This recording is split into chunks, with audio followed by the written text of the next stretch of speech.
IT in the D, only on rawradiox.com. No, forget the glass, Woodhouse. Just give me the pitcher. For I am a sinner in the hands of an angry God. Bloody Mary, full of vodka, blessed are you among cocktails. Pray for me now, and at the hour of my death, which I hope is soon. Amen.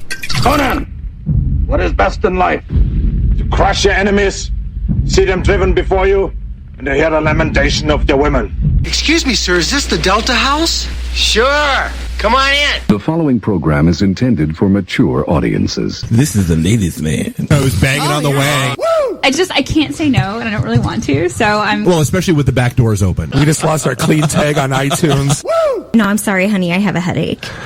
You're not very informative, but wow, are you entertaining? How much scotch did you drink that night, by the way? Half a bottle. Okay, then shut the hell up. You're in your underwear, I'm in my underwear. Here, let's hang out. Really? Should we talk about this? Tag team it. I may have to wipe the geek off. Am I the meanest?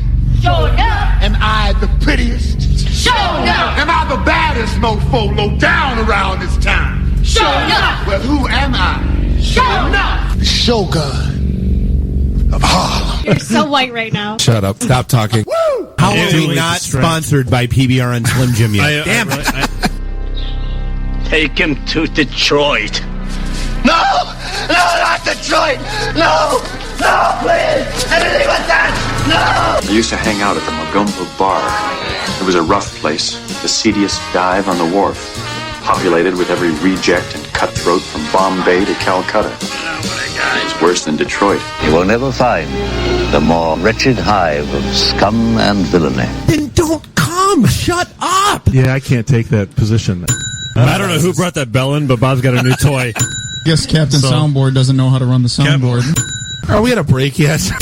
So, what would you little maniacs like to do first? The question isn't what are we going to do. The question is what aren't we going to do. Ludicrous speed.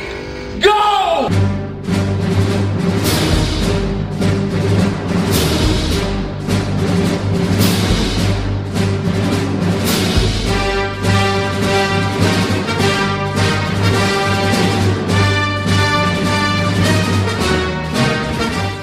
And we are live. Barely live, the IT and the D show. Episode 20. We had barely legal, Canadian legal, and barely live. This is barely alive. This is the IT and the D show. I think we just found the name. Presented by DetroitNet.org here in the Raw Radio X studios in beautiful Midtown Detroit, Michigan. As always, you are here with Bob the Sales Guy, Dave the Geek, Jeff the Voice of Reason. We are here with DHive and Stephanie Goodrich from Secure24. We're with April, who is the Director of Small Business Development. Greetings. Initiatives. Hi. Initiatives. How are you all? Phenomenal. Thanks for having me. It's great to be here. And we repeat offender Stephanie here from Secure24. Rockstar Recruiter is going to be talking about ways to not get hired. Oh, absolutely. Well, or reasons why you're to not get hired or not get higher. Hired. Oh, hired. H-I-R. Tentacles. N-T. Big difference. Big difference. So, yeah. So, you know what? I was thinking on the way here, this is, since this is episode 20, if people are here for the first time, I just kind of want to do some business real quick. If anyone needed any background on us, hit us up on the web, DetroitNet.org, kind of read the history. We've been around since probably 2008 doing this full time. Being serious, yeah. Being serious. One in the first incarnation. Yeah, it started off as a networking group. We're kind of... This is like the next generation. We're branching out like... I'm not shaving my head. 2.0? No. We're very... This is very web 2.0. Yeah, Web 2.0, right. We wanted to hear ourselves talk, so we do this radio show and then listen to ourselves all week. We're narcissists. But you are in sales, so... I am in sales. I am. Yeah. But IT and the D is the radio show, and there's a blog series out called Don't Be That Guy, How Not to Suck At, ways to... how not to suck at interviewing for a job. There's a bunch of good stuff to read out there. And there's the whole dating corollary series about why, networking and job searching and, dating have a lot more similarities than more people like to either admit or acknowledge. Absolutely. Or realize. The whole point of us getting together was to get the IT community in Detroit together, kind of branched out into finding people work. And lo and behold, here we sit. Yeah, we're the first people that say it's the whole finding. We're the anti-group. Well, we're closing in at 600 people that have found jobs through our events now. It's your overwhelming femininity. It's just awesome. Sorry. Keeping it real. Well, that's how you met Bob, apparently, earlier in the night. That's right. Yeah, how does that story go in the parking lot? Oh, yeah, phenomenal moment. Bob walks into 3rd Street, which is our little gathering place before we come over here, and he says, oh, dude, he's like, I got out of my car, and I had this huge burp building up, and I get out of my car and just,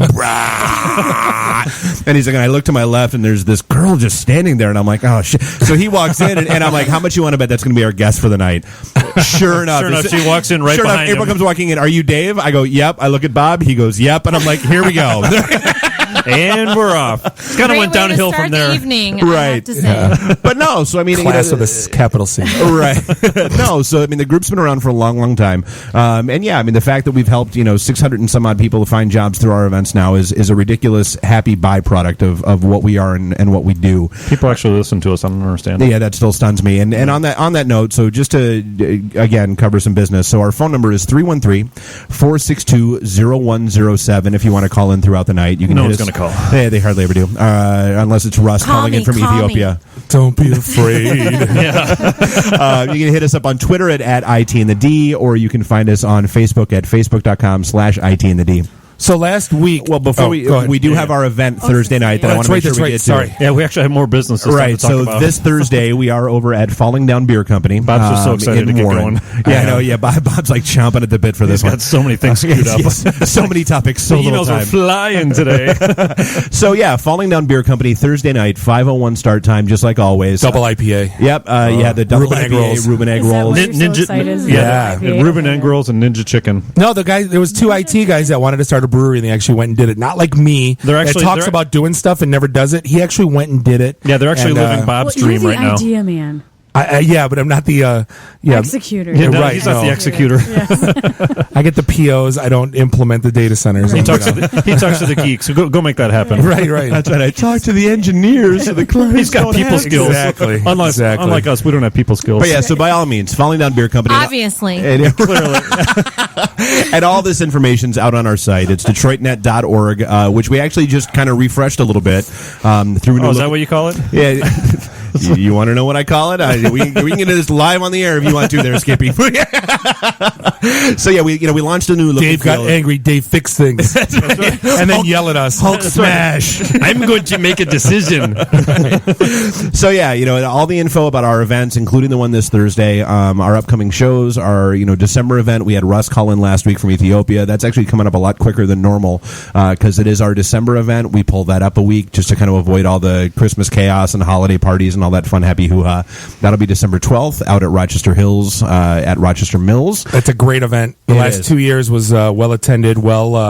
Tons of donations to send over the Michigan troops. We appreciate. We'll have folks showing up in uniform. And their families. More importantly, it's all for Michigan. All troops. Michigan troops and families. That's the entire point. So, Bob, which one of our opening topics this evening would you like to dive into? This is the one that makes me the most angry because I was me and only one of them. Jeff and I went to the roasting plant. Right? Was it Friday? Yeah, right? It was Friday morning. And I said, I'm getting to the. We talk about joking about Google Plus sucks, right? It's the gym membership. Everybody rushes to sign up, but no one uses it. It's dead. It's wasteland. And with the whole forcing people to YouTube to use your Google Plus, I said, I'm just going to delete Google Plus. And Jeff drops the bomb on me. He says, you're going to wipe out your phone if you do that. If you delete your Google Plus account, you delete your Google ID. Really? Is that true? Yes. So that one was. I never use Google Plus ever. You can't escape it. Yeah, that's what I said. I goes, this is the 4th time this evening where I've been slack-jawed, speechless. The audible gasp. I know. There's like dead air there for a second. I like Gmail. I like Google Maps. Yeah, I like the calendar. I like the calendar. Yeah. I don't like your crappy social networking site. I don't like the social. It's not a social network site. No, it isn't. I think it's more of a business tool, actually. Yeah, there's actually a lot of marketers that use it for. And I think but who are they talking to? Each other?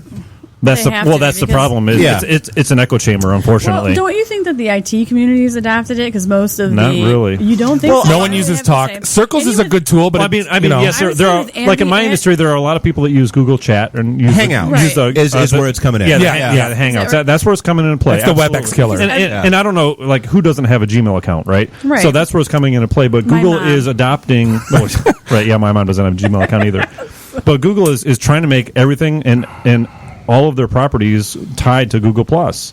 And I think if you have the Google Plus, and I think it has something to do with your search too, the more robust your Google Plus platform is and your profile is, the better your search results and we actually Really? we talked about this a couple weeks ago. Yeah, it's where like, Google the friend searches, like it's pulling in relevant results. Oh, basically like, Dave found when he searched for that topic. Oh, I don't want to know that.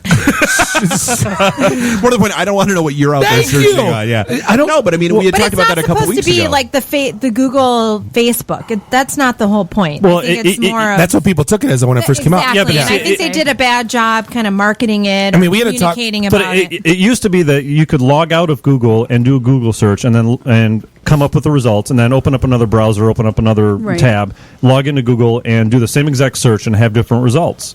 And it was all based on your friends, your activity, whatever it is that Google could see. Well, now, if you're logged in or logged out, it's all based on IP and relevance. So you could be logged in or not, and your search results are pulled in based on your IP. Well, they've always had a geolocation component to the stuff that they do. I mean, that's no surprise. But I mean, it's still different. I mean, they will customize things as much as you allow them to customize things. Exactly. Well, and everyone that has an Android phone now, that's the caveat, right? Is I don't want to use Google Plus. I'm just going to delete it. Well, that's tied to your. You can't use an Android phone without having be logged into Android Google. Phones want the Google Plus just because I know that a lot of the people that I've talked to, and the only reason I did it is because of all the privacy settings that Facebook shares and all the information that Facebook shares, and Google, from what I understand, is a little bit more private. Well, when you get an Android, obviously you type in your Gmail, and it plugs in all your contacts. Yeah, and it you're has done. everything backed up. You're done. You're done. There's the best invention, probably, that everyone that says, "Oh my God, message me your contacts." You still do that? Like, what do you have, a clam phone? I lost my phone. It's like my Motorola Razr. Hold on, let me pull that out. The problem though with Google Plus is, like you brought up, April, is when it came out, like, remember how we had this argument, and he said, well, I want LinkedIn to be this. Well, I want Twitter to be that. Well, no, it is what it is. Yeah, you don't get to make those rules. Right, they did. And the problem was Google. I'm going to complain about a service that I use for free. Right. Well, and that's the part that everybody misses. When you don't pay for something, guess what? You are the product. You are the product. But Google did an awful job in telling people what they want. Yeah, I mean, it's kind of like, hey, we're here for this. Everyone has the wrong idea of what they thought it was, the Facebook. Yeah, Google Facebook. Right. That's not what it is. I mean, I still don't know what it is. that's the problem. It's a gym membership that nobody uses. It's the gym membership of the internet. Everybody rushes to sign up, and then nobody actually goes. But it's kind of like, it's kind of like with the circles thing. It's like, I don't want people to see my face when I chat. Just let me type and come on. Well, didn't you say there was a huge backlash for the whole YouTube thing, right? So you can't leave anonymous comments on YouTube. Oh, no, they forced me to use my name. Yeah, right. Well, and that gets so I can't say anything naughty on YouTube. Should we put in the disclaimer now? This is a first world problem. Kidding. But it's not a first. It's not just a first world problem. You get into the I might go eat popcorn, one pop all the way. So. Right? Yeah, the free beer isn't cold enough. But no, so I mean, we've talked about this where the anonymous posting. Yes, it absolutely feeds into trolls and trolling and all that fun. I mean, but it does. It does protect people. You're the bravest when you're anonymous on the internet. Oh, absolutely. Everybody's got keyboard courage. Keyboard courage. Exactly. Or some people that have 3,200 Facebook names can be anonymous. Wink, wink. Wink, wink, nudge, nudge. Say no more. Speaking of, you were talking about how the phone geotags, right? Did you guys, the video that I sent you that you posted on? The social media experiment was outstanding. Guy does this. I don't know if you've seen this, April or Steph. The guy does a social media. So there's a great video. I threw it out on the ITND Facebook or the Twitter account. And it's also out on the Facebook page at facebook.com/ITND. Seriously, it's called Social Media Experiment. Go watch it. It's outstanding. Yeah. So the guy goes around and he sees like all the Instagram photos and all the Facebook photos. Well, they're geotagged. So he's in a public place and he walks up to girls. He's on the sidewalk. Yeah. Well, all he did was open up the app. And say, "Show me what's near me." Yeah.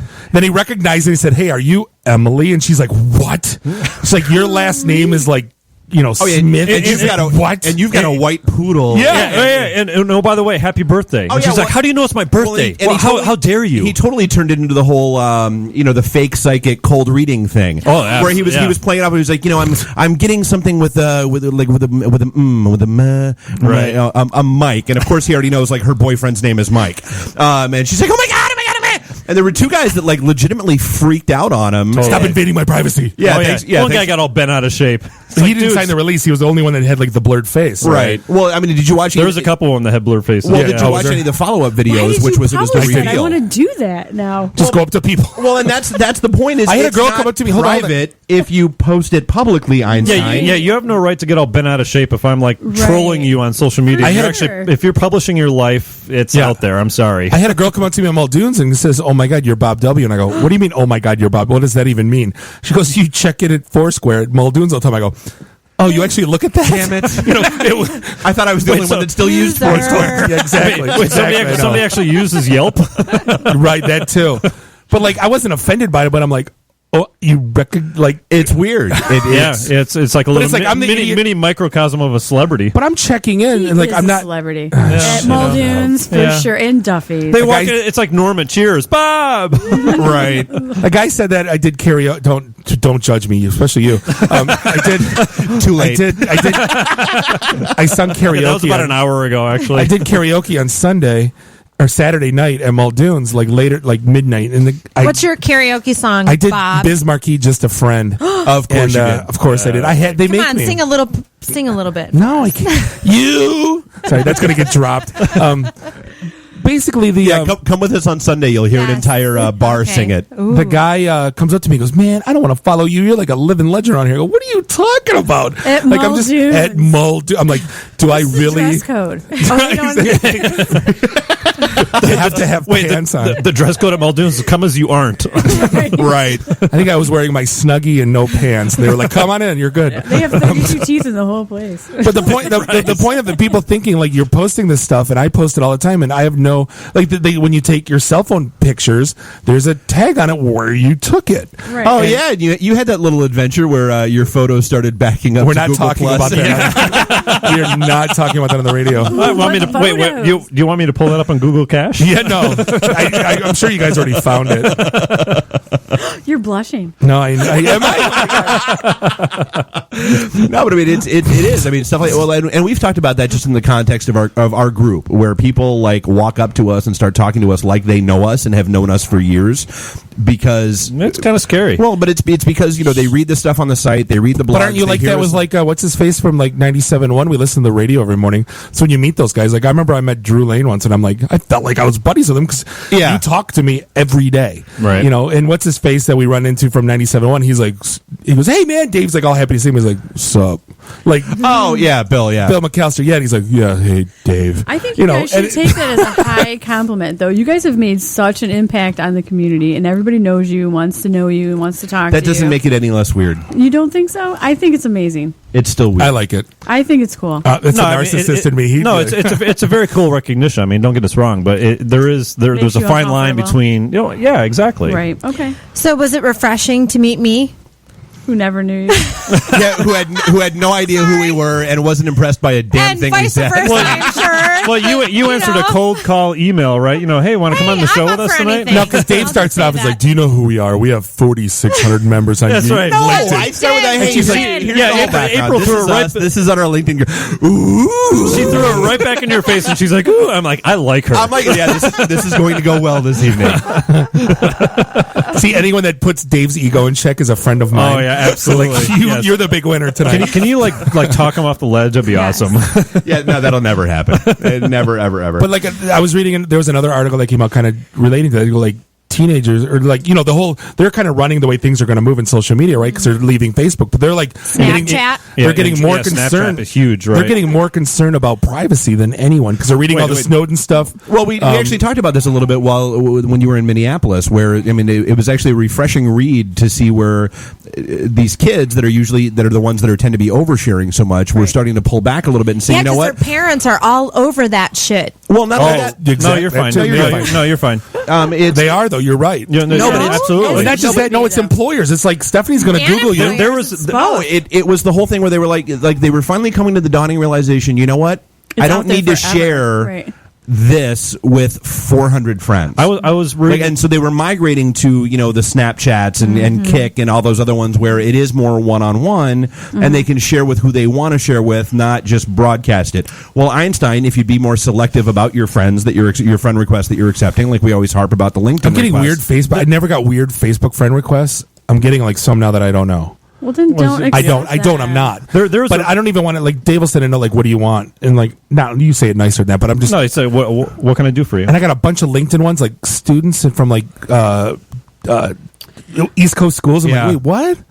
Well, I think it kind of mirrors our economy in a way. Like everything got big all of a sudden. You meant something if you had 6,500 LinkedIn friends. No, you never did, 95,000. But now you expanded, and now you want to go back to your people. You want to go back to your community. You want to go back to like this intimate. There's a blog Dave wrote called "LinkedIn is not a video game." I mean, we saw it right off the bat. One of my it was a favorite race. ones. It was a race to collect connections. Right, And it's like, what are you doing with? If you're not doing anything with them, what's then the point? It just became right. Yeah, there's no high score. Yeah. There's no people? Right, and then they're hitting you up with all these like invite or sending you spam. Like, check out this link to buy this juice or whatever. Yeah, what? totally. Well, no, that's ridiculous because it is a race for us recruiters to get as many connections as we possibly. I think it has to be for a recruiter. No, it does. But it's you want quality connections. Exactly. You know But you want quality. Totally. You want. Sure. I mean, yes if I though. can, well, if I get the juice guy, he's going to know a VMware guy, right? Yeah, but you and I were just joking about this 20 minutes ago before the show about .NET people, and it's all like the purple unicorn. You're like, hey, do you guys know any .NET? That was the best email I got last week. Bob, do you know any .NET guys? I'm like, I was like, for crying out loud. If I knew .NET, are you messing with me? But the point is, like, if you're a recruiter and you've got 10,000 connections, how many of those people do you actually know? Right. I mean, if you actually read the terms and services of LinkedIn, people wouldn't have. I hit 1,000 LinkedIn connections. I wanted to cry. Oh my god! Yeah. No, but there's ancillary connections, and I need to be connected to those people, as any recruiter should be. If you meet them once and you see them face to face, I think that's a legitimate. But connection. absolutely. Well, that's just it. I mean, that's the whole point. Yeah, shake my hand, Yeah. and then But I mean, there are too many people that just say, like, they're a lion. Heavens to my God, that Murgatroyd. drives me They're a nuts. LinkedIn Yeah, open networker. I won't even Great. connect with somebody that's You've a got lion. 7,000 connections. What good does that actually do you? So day answer in, me day this. out? Let me ask you advice. I got a guy from GE Infrastructure. It sends me a LinkedIn request today. I'm like, he was a director of channels. And, so typically if they have a peer relationship with me or if it's in Detroit, Does he IT. need something, though? Well, then he says, I want to see how. the whole point he of shot me a LinkedIn note. He shot me a note and said, hey, I just want to see how Cisco and GE can partner up in this certain. Well, see, that's a legitimate. And I'm like, you know what? I'm cool with that. Because in the beginning I was like, I don't want to link into this guy. And then afterwards he said, hey, this is what I want to do. I'm like, cool, call me tomorrow. But you know what? There's also a feature of LinkedIn that hardly anyone uses, which is reply without accept. Reply without accept, and the whole in-mail thing. You can actually connect with some, or like in mails you have to pay for. Yeah. Well, they also have open mail though. What's that? They have open mail though too. Oh, do they? Yep. But that's the whole point. Like in your profession, like as a tech recruiter, you probably are you pay for it, right? So you have that ability to send a message to somebody without connecting to them. They don't. Well, and I think we all learned earlier that paying for it is wrong. Well, nobody pays for it here. I can tell you Depends that. where you pay it's interesting. Getting back to the whole Facebook and privacy thing with the teams. Yeah, I guess you pay for it one way or the other. Right? So I got hit up. So listen to this. So you'd appreciate this stuff. I got hit up 4 times Friday by 3 different recruiters, and the looking company for .NET people. Nope, for the same job. No, they were at looking for you. But they're in store. They're in-house recruiter, and then 3 outside recruiters. They're all hit me up for the same job. Right. That happens. So then by the last one, I'm like, let me guess, so and so, and they're like, yeah, how'd you know? I'm like, I've been getting hammered all day. We love but it when you recruiters, reply like that. And then my head that's like a got no-no bigger. for recruiters because you can cancel somebody out, right? By having them submitted multiple times. But my head got bigger and bigger and bigger. But yes, outside. Because you're the only sales guy that 4 people knew. No, then I called. Then I called. I got 1,000 connections, man. I called 3 of my buddies. I'm like, you know about this gig? They go, yeah. They hit me up too. I'm like, damn it, I thought I was special. I suck. I'm nothing. You're special. All right, when are we going to talk about me? Sorry. Next segment. We got the whole segment. Oh shit! Oh. Did you not read the? No. I don't read them either. So nice. Makes me feel good. Wait, what are segments? Or how long? Every half hour. Half hour. Yep. Okay, Yeah. sorry. Yeah. We got Speaking 6 of which, more are we on a minutes. break yet? No. Getting close. Actually, surprisingly enough, we are getting close. But one of the things, so I did want to, and we've kind of lightly touched on the whole conspiracy theory thing, because Friday is JFK Death Day. Oh, that's right. That's your favorite. Is isn't that it? is that why I'm hearing about it constantly? On Oh, absolutely. Facebook, Yeah, constantly on that's Twitter, why Rob constantly on Lowe- LinkedIn, constantly on every website that I My go to. boyfriend Rob For Lowe's crying out movies loud. out on Your my boyfriend, side. Rob Lowe? Yes. Well, and the other one, I can't understand, why is there a Challenger movie coming out now? Well, like that was January of '86. Why is there because a there's conspiracy theories about that too? Because Sandra Bullock needs work. They can't do Miscongeniality 3. Because what was that one there where were so she many was unanswered questions from 1 and 2. Are you talking? Wait. Are you talking about Gravity or something different? What are you talking about? No, there's a movie about the Challenger that's coming out on no, National. that's a different movie. Oh, that's a different movie. Yeah, it's on National I was Geo confused too. and a couple other movies. Like it's a movie that they made with. Yeah, because Nat Geo is the JFK one that you were talking about with Rob Lowe, right? And my same her boyfriend Rob Lowe. I understand it's your boyfriend. Yeah, right. But no, I mean the same thing. You know, so it's there are talking like Officer Wiggum. There are a million. There are a million JFK, specials, shows, hour long this hour, and I was. We talked deep about dove this into it, yeah. back in the old CompuServe forum days. I was the biggest, most hardcore conspiracy. If the guy came out and said, "Yeah, I'm CIA, we did it," no one would believe him. Like, why even? It's not even worth the argument anymore. If there was some mob guy living in Cuba that said, "Yep, it was me," no one would believe. No one. Back at well, it's no different than Hoffa. I met the guy that burnt up Hoffa. He owns a funeral home. He's like, they're never gonna find him. Here's my crematorium. Oh, you were talking to the Undertaker? Oh, dude, oh my god. You know he's a he's a creepy dude. Oh, so and not just because he runs a crematorium. No, and I can tell you why at the Welcome to the IT and the D show. We'll talk about it at the break what he used to ask girls to do. No, I'm one. Anyway, JFK. Where's that bell? No, so favorite conspiracy theory. Like I know you've joked about the whole we never landed on the moon. I think we did. What's my favorite conspiracy? Yeah. I got 100 of them. E.T. E.T. Like aliens in general, or the movie itself? Both. That Area 51 is true. Yeah, Area 51, I could watch even when I was a little kid. I loved the Bigfoot, UFO, Chupacabra. I can't get enough of that. We need more Leonard Nimoy in search of. Oh, those were good. They those were awesome. good. Can we get James Earl Jones to narrate stuff? Mother of God. Exactly. There's a few that you can't talk about. Well, there's the whole 9/11. Or you get put on a watch list or what? Yeah, exactly. we're already on every watch list. No, Building 7. Yeah. I don't want to. Yeah, no. I like. Right. We didn't land on the moon. I'll go with that one. Capricorn 1. I want to see. Simpson. I want to. There's a picture. I want to see the shoe prints and the flag. There's a flag up there. There's multiple flags up there. There's a car and a golf club up there. I want to see it. Here, they left mirrors up there that they bounce lasers off of. Yeah, you can shoot a freaking laser beam at the moon and have it bounce back. Yeah, not a laser, a freaking laser beam. A freaking laser. No. And any good conspiracy theories from your end?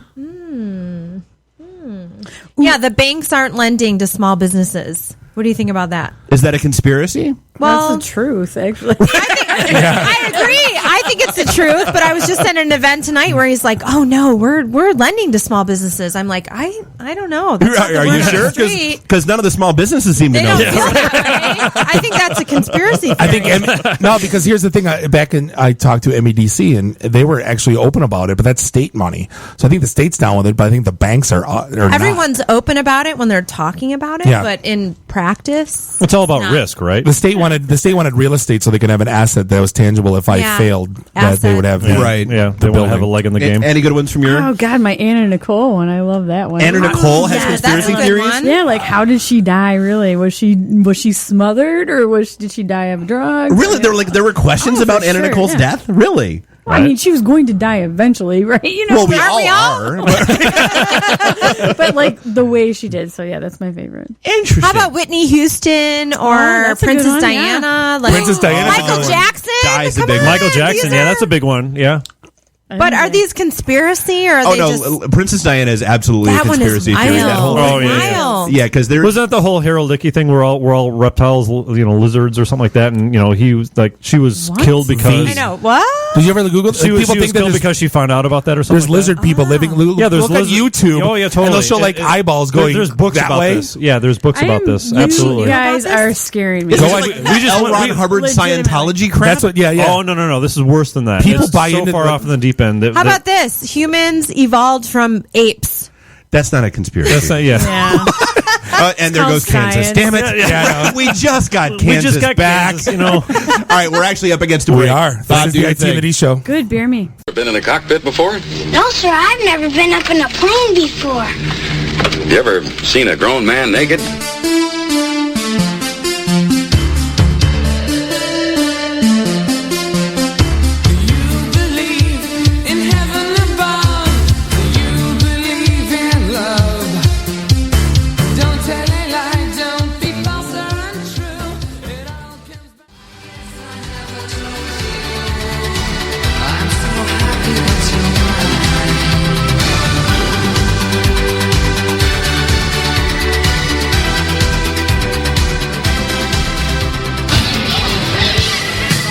You guys in the emergency room, huh?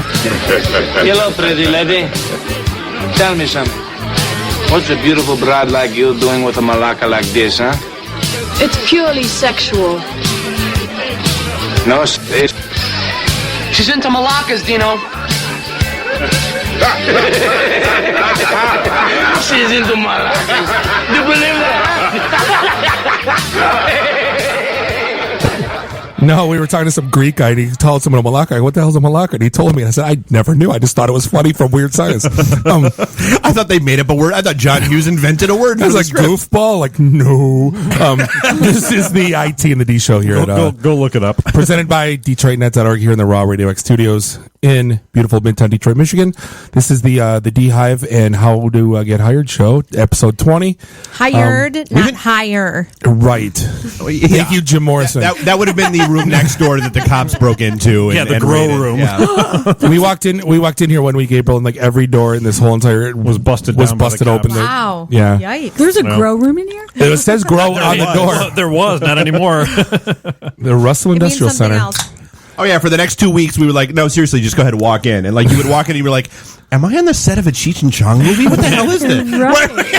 Hey, man, how you doing? So we got April in the house, who is the director of small April business. Boyle, Hi. talk to us.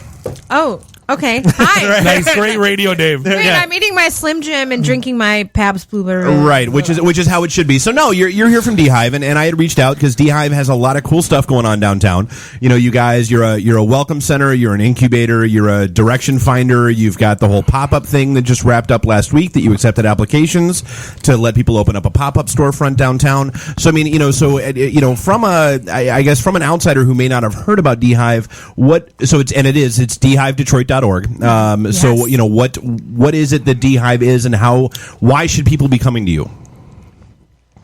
Yes. Well, thank you for having me, first off. Of course. Absolutely. Lots of lively conversation before coming here. Always the case. No. So DHive is functioning as this amped up welcome center and hub of resources for the city of Detroit. The city of Detroit has tons of opportunity. It's a great place, but it can be hard to navigate. So we want to be that 1 degree of separation to the information and resources that you need to get connected, basically. So we're open from 10 to 6 Monday through Saturday. And basically, you can walk into our space, you can visit our website, you can email us, and we can find you the information that you need. Do you get walk-in traffic? That was kind of one of the questions I had. Okay. We do. Not a ton. I mean... and information you need for what? Like, do I come to you if I want to find a place to live? Do I come to you if I want to find a job? Do I come to you if I'm looking for, hey, I'm lost, where the hell is Grand Trunk Pub? Yes, exactly. All of those things, which is so totally confusing, but it's absolutely true. We have information like where. So you are Detroit's private dancer. You'll be whatever somebody needs you to be. Wait, so you are all things to all people, which is entrepreneurship 101 not to do. So you have people on staff that are like compiling all this information and researching, or okay? Yeah, we have some. We have our ambassadors that sit up front that basically can tell you like where Campus Martius is, where's the People Mover, where's Heidelberg, what's the bus schedule. I mean, simple stuff like that. And then we have, the deeper you go into the space, we have residents who help you find a place to live, help you find a job. And then deeper is where I come in, and I'm small business initiatives. So basically trying to build this entrepreneurship ecosystem or community in the city of Detroit. Because we believe that small business is the creator of jobs and sense of place in the city of Detroit. Well, your last pop up was Spielhaus. Well, I was going to say, they just helped somebody that we had on the air. Right. Yeah, he's here. He's actually popping up until Christmas Eve, so he's still open right now. 24th. Yep. So are you lined up with Hatch Detroit? Hatch is a partner of ours. Okay. Yep. So who else are you lined up with? Are you lined up with like Grand Circus on training, or I guess how far are you reaching out to? Yeah, we have a ton of partners. Our motto at DHive is we don't want to reinvent the wheel. We want to partner with as many people as possible. We have our own programs, but we partner with Hatch. So how does that work? So like with Spielhaus, like setting up shop as a pop-up, are they bringing in inventory? Like is it going to be a storefront within a storefront? Like how does that happen? He's got a ton of inventory. Yeah, I know he does. That's why I'm asking. I almost dropped the F-bomb talking about his inventory. Because the effing toys, man. So in this case, you're actually ramping up, bringing all the stuff in. He's putting up a store within a store, essentially. Yes, we're housing a ton of his inventory because he's a Build grad, which is our 8-week business planning class. Okay. And then he went to Hatch, which is like kind of like the next step in your entrepreneurship, cycle. Yep. And he was in the top 4. We've had finalists every year who graduated from Build. We basically teach people how to vet their idea and build their business plan. And then he applied to Pilot, which totally made sense because he was a finalist in Hatch, so he could capitalize on all that interest. Right. And so, he's in this 375 square foot space. Oh my gosh! Wow, with all of that inventory. Right. So we house the inventory. So he's basically in this studio. Yes, because it's about the size of my closet. Well, I follow him on Facebook, and I saw he's doing like classes and little workshops. I'm like, he must be doing that in a closet. He's doing it at DHive. Wow. So it's a partnership. Very cool. He partnered with Cog Studios, which is a kids architecture firm, and Brian Dubois, I think I'm saying that right, who built the furniture. So even though I say 375 square feet, if you do it right, you can maximize your space. Oh, we've been to IKEA. We know. Right. Yeah. Well, and that's what every real estate agent in Manhattan's been telling people for years. Yeah. Well, guess what, baby? We're bringing it to Detroit. So that's when you know you've made it, right? So how long has DHive been around? Since I think the first time we've ever had a woman on the show tell us size doesn't matter. That's Hey, where's that bell? I did not say that. It was implied. And I thought this interview was going so well. Build launched in January of 2012. We're coming up on our 2-year anniversary, and we've graduated over 250 aspiring entrepreneurs, which is that's unreal. I almost dropped the F-bomb again, but I'm not going to. Amazing. That is unreal. It is unreal. Yeah, but not everybody that goes through our program is going to open a business. Sure. So many people decide not to, which is also a good thing, right? They realize it's not for them, or they choose it's not for them, or whatever. Exactly. Yeah, okay. Hey, we want to open a bar. Right. Yeah, in Detroit. I want to open a bar in Royal Oak. I want to do an art studio / urban farm / okay. Really? Yeah, right. Yeah, so that's one of the things we had talked about. We saw that Anthony Bourdain show, and we want to do what that guy's doing, but yeah, really. I just want to go pour gin in my soup. That's all right. But no, that's one of the things we were talking about before was, so you have these people that come in and say, okay, look, I want to do 1/2/3/4/5/6. This is the grandiose plan of everything I ever want to be ever. And part of that process is no, kid, focus. Yeah. We don't say that, though. They come to their own conclusions through the business planning process. Through the failure process, they realize. Well, no, it sounds like you're forcing them to sit down and analyze everything and go through the motions and realize everything that's involved with starting a business, which is you see them no easy task. No, right about week 4, their eyes kind of bug out and they're like, "Holy shit, this is not." This is too big. There's work here. Well, so where's DHive get the expertise in these different fields? Like, are you guys bringing in been there, done that, executives that have gone through the motions and gone through, been around the block a few times, so to speak? Is there like a Shark Tank program that we could volunteer That's what it sounds. for? I mean, that's what it sounds like, right? Well, we'd love to have you guys in sometime. So it's 8 weeks, and we have a curriculum. So we take people through. We would fail after the first day. What? We'd be kicked out after the first day. People keep telling us that we're doing it wrong. But anyways, so we cover all these things that first week is pull your credit report, understand what that means, right? And that week 1 is very devastating for many people, but I think knowledge is power. Wait, what? Right, but you I still have my Sears charge open. Right. But you realize I have some control over this. So trying to teach people you have some control. This is not just some weird entity that can do this. You have control over this.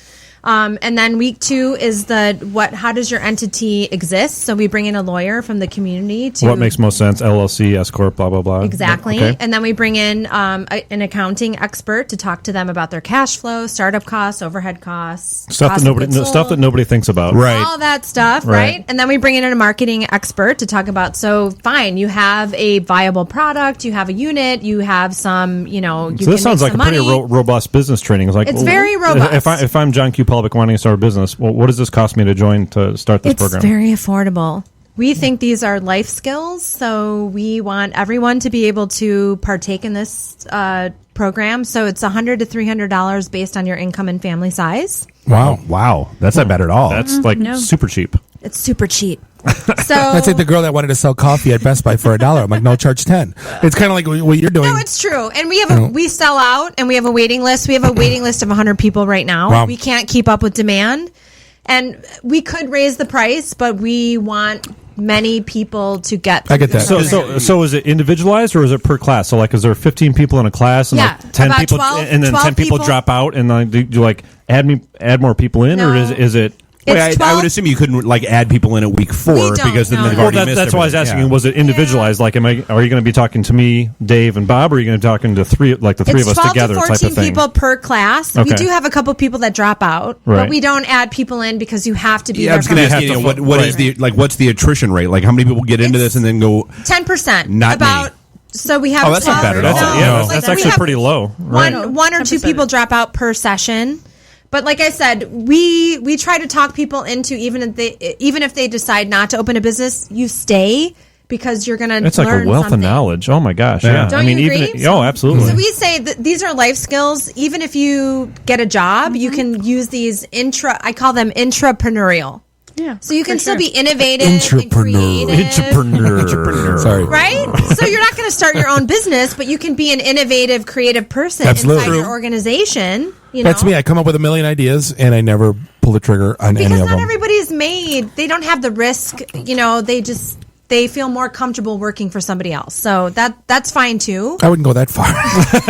Maybe not comfortable, but you know what I'm saying. Yeah, absolutely. So, and then we have classes in the evening, in the day, on Saturday. We want to make sure we're just trying to get as many people through the program as possible. Well, that's a good point. So is it a full day, like 5 days 3 a week, hours. 3 hours 3 a day? hours, once a week. Once a week. Yep. And So then at that's least a lot 3 of hours information to pack of in. research and, information. So, live, work, play, Opportunity Detroit, is that bumping into what you're doing, or is that a friend or foe? Or Opportunity Detroit is a partner on the pilot project. Okay. So they actually provided It sounds like it's the same kind of pillars, right? Yeah, I mean, basically, Opportunity Detroit is marketing that Detroit is open for business. Sure. We want, Right. We want small business, but we also want big business to move downtown because there's enough room. We need jobs. We need a sense of place. We need shopping. We need so much.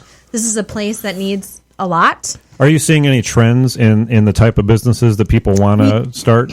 We do. We see a lot of trends. We have a lot of food businesses, cottage food, a lot of bakeries. I was going to say bars and muffins would be my guess. A lot of bars. A lot of bars. I want to open a coffee shop. A lot of arts and creative endeavors as well. That's what kind of starts everything, though. It's true. Yeah. I mean, you look at like the rebirth of Pittsburgh, even when Chicago in the old, back when it was still building, that's what starts the kind of the ball. What does specifically? Getting the creatives, getting the artists, getting people downtown. Yeah, I mean, some might mock or like say, "Oh, there's the goofy hipsters," but at the end of the day, they're the ones driving the innovation. They're the ones kind of setting the trend, so to speak. And they'll start the small businesses and the big businesses follow because beginning the gentrification process. Absolutely.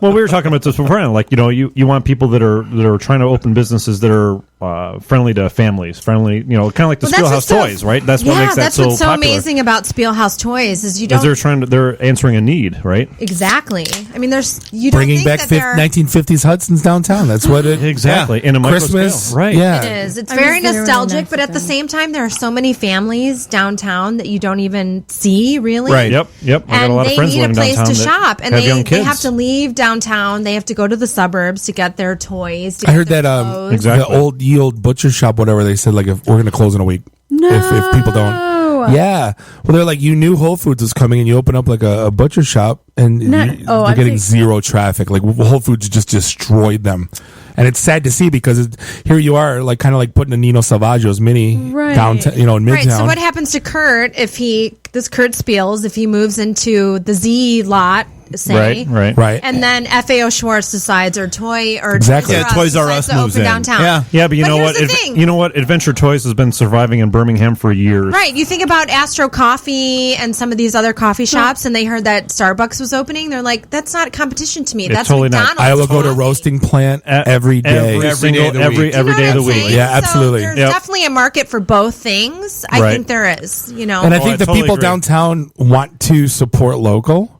Yeah, that's a huge they thing really right now, do. supporting local. Absolutely. Yeah, because even like I go, I'm not going to Chelly's. I'm going to Lou's place. Right. I mean, I think like that when I'm down there. I don't think like that when I'm in Auburn Hills. You know what I mean? No, it's a different psyche. You think Muldoon's. No, Speaking of local, quickly, I just have to plug Shop Local, Shop Small Saturday is Saturday, November 30th. And Spielhaus Toys is definitely one of the locations. And I think DHive is doing busing and shuttles to Midtown. So we're all about supporting Get us info about that. I'll get it out there. Yeah, absolutely. for We sure. got to spread the word on that. Definitely. all of it. American Express is our partner. So they're very into. Oh yeah, they do the small business thing all the time. Yeah, absolutely. Saturday. Yep, Yeah, with Open and all that stuff. Yeah. Which is funny because almost every place that you go to now has dropped American Express. Yeah. They don't want to pay the fees. You got to wonder why. They don't want to pay American Express fees. Right. That's how I expense stuff. And you know how many times I've 3 times the forgotten charge. to pay for like client dinners because I put run up a $300 tab. Yeah. Don't take Amex. I put it on my debit and I forget. Right. Yeah, I know. Stupid sales guy. Is that why you're sitting here, not somewhere else? Yeah, exactly. That's why you're the best sales guy ever. I am. So I mean, I guess what's on the horizon for DHive? Like, you just had that whole thing that closed out last Monday, and I was actually kind of bummed about the timing and how it worked out about having you in here. With that next storefront opportunity. I mean, so what is that cycle like, and what? What's on the horizon with DHive that people should be paying attention to? Because I also noticed you guys do like walking bar tours, and pub crawls around the city and organize that kind of stuff as well. So I want you to do the hell yeah. He did the top 10 dive bars of Detroit. Oh, that would be. That's right. Yeah, I want to hook her up with if they do the pub tours. That'd be phenomenal tie-in. Painted lady. So Jeanette Pierce is one of our partners, and she was inside Detroit before DHive came along, and we took 10,000 people on tours last year. Wow. And to change somebody, their whole view of Detroit changes once they take a tour. Right. So they come in, There's they're a lot like, of history. oh, would you work in Detroit? Would you live in Detroit? No. Then they take a tour and they're like, oh my God, I had no idea. So that's a huge part of what we do. It's not just guys sitting around pouring gin in their soup. No. Thanks, Mr. LaDuff. It's so. I wanted to move. That was when I was the year before I got married. I wanted to move down to one of the lofts. It was a 2,700 square foot loft. You could play roller hockey in. No, Gino's Pizza. Not Gino's. What was it? But I didn't pull the trigger. It was like one of those, like, where am I going to park? Where am I going to buy milk? Where am I going to? Even though I don't drink milk, I said, where am I going to buy milk? But it's so funny how like the goofy stuff that goes through your head, like. Well, I think people they think that, but then once you're down here and you take a tour, you realize, oh, it's not that difficult. Sure, like you can make it work, and there is actually a quality of life living in the city. Like there's pockets of people are Texas. They got. I mean, are very adaptable. I'll be honest. I saw a beautiful house. Like the house that it's kind of like the Weird Science house. That beautiful old English Tudor. Right. It's like 3,200 square foot. It was like $100,000. It needed work on the inside. I'm like, oh my God, babe, wouldn't this be great to move down here? And I looked at the tax. It was $100,000 house. Taxes were $6,000. I'm like, oh my God. Taxes are a little high. That's a different conversation. Yeah, I know. So you'd be surprised how many people come into DHive that are like, I used to live here. I'm moving back, or I'm an empty nester. I've been living in Minneapolis. Oh, we see that with for the last 3 years. How are they hearing about DHive? Like what? That's It's interesting. We're kind of like the welcome center, so they get directed to us by DGC, MEDC. I'm using all these. Yeah, alphabet soup. What is this? Still waiting on a beer, Bob.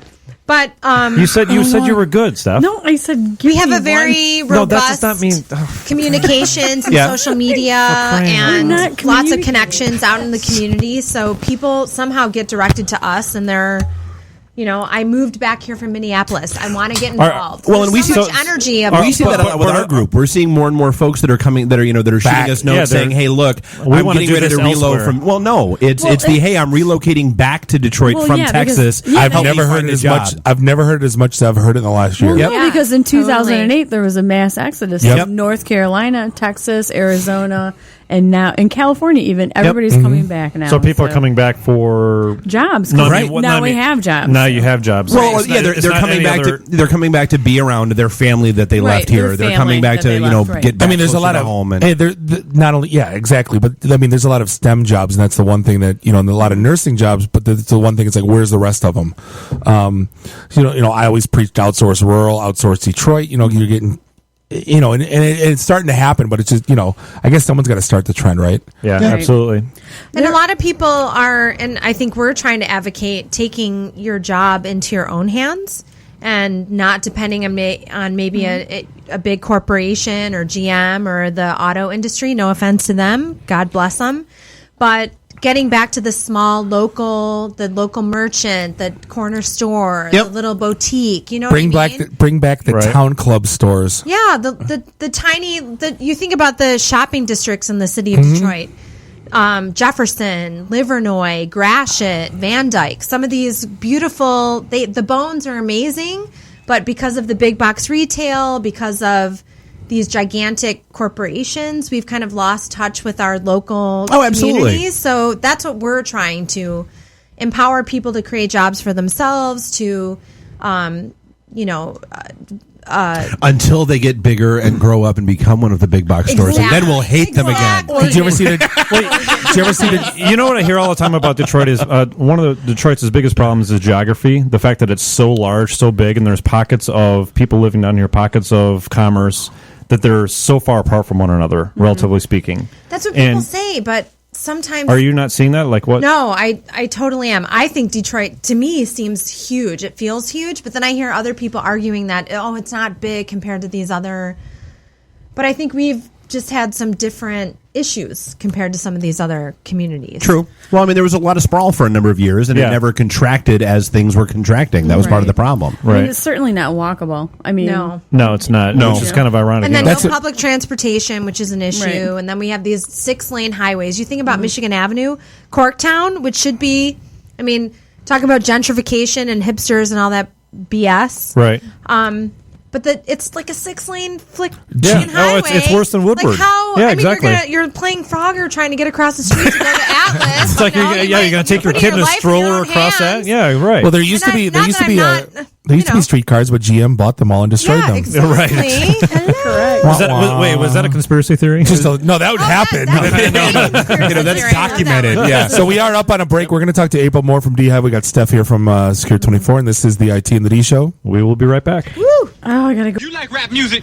Yeah, I like rap. You like rap music? Well, turn around real slow then. I'm from the Rap Coalition of America. Take that gun off and throw it over there. Throw the gun over there. If you like rap music so much, how come you ain't smiling? I'm smiling. Smile real big. Now let's do a rap together. Yo, baby, yo, baby, yo. Yo, baby, yo, baby, yo. Say ow. Yeah,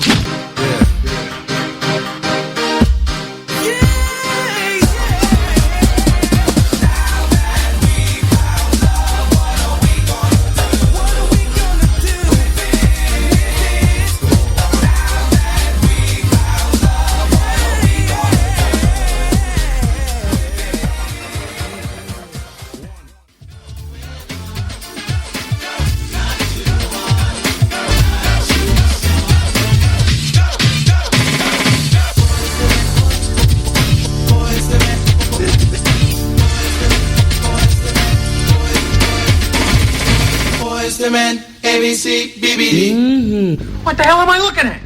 When does this happen in the movie? Now. You're looking at now, sir. Everything that happens now is happening now. What happened to then? We passed then. When? Just now. We're at now. Go back to then. When? Now. Now? Now. I can't. Why? We missed it. When? Just now. When will then be now? Still the best. This is the I-Team Show, Raw Radio X Studios. We're here back, at the thank God. Russell Industrial Center in beautiful Midtown Detroit, Michigan. This is episode 20. And what we've learned is Jeff is whiter than I am. We were just arguing about the music and how that was so bad. Jeff just says, Bob, change the music. I'm like, delicious. That was music. so unbelievably bad. Next week I want Bell Biftable Poison. Oh, No. Poison. You know what? I almost threw that in there. I almost did, actually. I would have been. What about some salt? I played that at the Blackfin like 2 weeks ago. They looked at me like I was a crackhead. You are a little bit of a crackhead. And we just found our new drop. Nice scratch limit. Yeah. Just dance. Right. I'm alone in my defense. We've been hanging out with April from DHive. Really cool stuff going on. Wow, this is fun. You liking it? Wait, don't. It's totally not what you feared it was going to be when we were at 3rd Street, did you? Yeah, control your enthusiasm over there. I've never seen you're like that Slim Jim. When's the last time you had a Slim? When's the last time you had one of those? I mean, get after it, girl. And there's our wait, what was that? Yeah. That was. We're also yet again reasons why we need to have IP cams in here. That's right. We're also joined by recruiter rock star Stephanie Goodrich from Skier 24. Hello.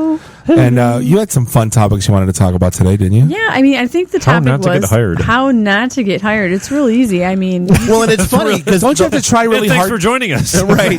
Yeah, and we're at a break now. No, so the last time you were in here, we actually started talking about the whole holy crap, someone's mom came to the office. Oh, for sure. Well, LinkedIn just had a bring your parents to work day. Yeah, you can't do that. Oh, they did not. They absolutely did. They absolutely did. LinkedIn sponsored a bring your parents to work day. Bring your parents to work day. So when I worked for you supported that? Did not. Oh, I was gonna say no. When my dad retired, and I flew every week, my dad was like, "Hey, I'll take you to the airport. Give me something to do." I'm like, "Great!"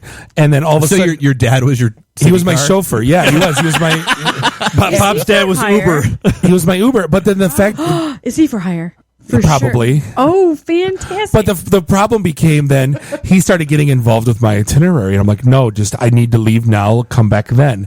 He's like, why don't you leave he's German immigrant. Why don't you take the earlier flight? Yeah, exactly. We leave at 10 and then we beat the traffic and then you get to 2. And he doesn't talk like that. I'm just pushing it. But he was like, everyone thinks he does talk like that. I couldn't imagine getting my parents involved because he started like, Dad, just let me do my job. You're just like, thank you for helping me. But like, I couldn't take your mom to work. Like, why aren't you pushing that button? Like, why did you? Like, I don't want my mother over my shoulder. Like, why would you bring your mom to your interview? Like that. Jeff, why isn't that website responsive? Mom, go away. Right. What's the any key? Yeah. What? Jeff, what's wrong with that website? Bob and Dave, shut up. Exactly. But so, anyways, in that same vein, though, I mean, there was a whole article that came out about why college kids aren't able to find jobs now, Correct. and yes. not only is it because they're bringing their parents to their interviews and their salary negotiations and all that kind of stuff, but also because they don't have any soft skills. For sure. We've raised an entire generation that doesn't know how to talk to people. They don't know getting a cosign for a loan. That was a big article today on the kids coming out. I read. I was bouncing around reading articles and they have the skills. The proper skills, but they don't have the soft skills. They can code, but they can't talk to people. Right. They can, Well, that would be anybody in IT, though. I mean, truly. That's why Detroit Net exists. Outside of present company excluded, of course. We're the other kind of geek. Right. Well, that's the difference between a geek and a nerd. Right. Yeah, I would agree with you, though. But I mean, I think the nerds are the ones that you want, though, because those are the people that are going to kill themselves to get the job done, right? Well, yeah, I mean, they're so committed. The world needs basement. They're so eager to please. Yeah, the world needs basement-dwelling Laszlos that they do nothing but bang out code 20 hours a day. I think that's indicative of any industry, though. For the building industry, you need the guy pounding nails. Is there a nerd sales guy? No, you could be a nerd in any industry. I mean, I have an SE. Yeah, for sure. Yeah, there's a nerd in any industry. But I think, when you say the basement dweller, they're building houses in my neighborhood. You need the cement guy. You need the cement guy. You need the cement guy. And you need the architect. I mean, that's a specialist. I wouldn't say that a specialist is the same as a nerd, though. No, I don't. No, but the basement dweller guy that punches code. It is I see your point. It's there's a difference between the cement guy that he can pour a basement. The planner guy and the doer guy. The doer guy is the one that you want. Those are the guys that are my friends, anyways. That I make my friends. Right. Yeah. The command the high. The people that do the work. I mean, because those are first of all the most interesting people. I think because you know what still waters run deep, right? So you get to find out all their weird quirks and find out what makes them tick, and then those are the people. There's nerds in any industry, not just IT. And you're the first recruiter to ask us for a .NET developer. We didn't even know they existed. And you're like, what's .NET? By the way? Dot what? Yeah. Like I asked as a friend, by the way. Yeah. Not as a colleague. I don't know if you want one that's on the bench right now. Like that was kind of our. Yeah, it's like an open-ended question. Hey, do you know anybody that knows Java? You want me to be 100% honest? I just didn't want to do the work. April. That's if you have anyone that wants to say like, hey, I got an anthropology degree and I can't find a job. I'm just being, But what I'm saying is, she's like, actually, there's somebody in the DHive that wanted to open. Actually, I have an anthropology degree. Did I say that earlier? But like .NET development, there's not a recruiter in town in the IT space that is not looking for one. Right, and I know mobile dev. Can you guys explain that .NET development? I don't understand. It's so just .NET is a coding language. Yeah, so just you've got Java, versus .NET. .com or No, not .NET is a Microsoft software code. Yeah, Visual Basic, Microsoft thing. Yeah. Yeah, you also hear like C# or anything like that. That's okay. Yeah, you don't have to. No, you don't have to. I don't understand. I play along. Actually, Dave and I really don't understand either. We just play it on TV. Right. So .NET, interesting. That is the. Well, that's one of the. Yeah, there's not a mobile app. Java's coming back. Mobile app dev. An iPhone app developer. That's essentially what everybody's it's looking saying. for all of the iOS developers, all of the Android developers. I mean, that's the biggest, hottest thing too. But I mean, you have to have the fundamentals in order to accomplish that, though. But I mean, it is what it is, right? Well, that's when I said like I can't find a job. I got an English major and I can't find a job. Well, you might want to just go that way, like because there's work. Say Whopper with cheese. Can I? Yeah. Do you want fries with that? English major. Right, I got a philosophy degree, so I can ask why you want fries with that. That's right. I have a communications degree, so I can say it very clearly. Sorry. Now that we've totally bastardized the liberal arts. No, but right, yeah. So they were never listening to us anyway. But no, but I mean that's they make fun of us. They do. Right. No, but I mean they're so much cooler. Right. They party a lot. I know. But I mean that's the hard part. I mean, like, and we've said it a million times, walking into, one of the shifting gears programs or, anything else that we've done, Lawrence Tech, however else, the stuff that we, kind of preach down from on high about, is all common sense to us, but you'd swear that we were actually walking down off of a mountain with 2 stone tablets. But so imagine you're common sense is not so common. No, but it's because nobody teaches that anymore. No, imagine you're a junior, senior in high school, and they do that career day. You remember those days? Oh, of that course. was the biggest crock of garbage. You know what I heard the other day? There was a high school professor or teacher. Sorry, I'm sorry. Go ahead. I have no idea what I was going to say.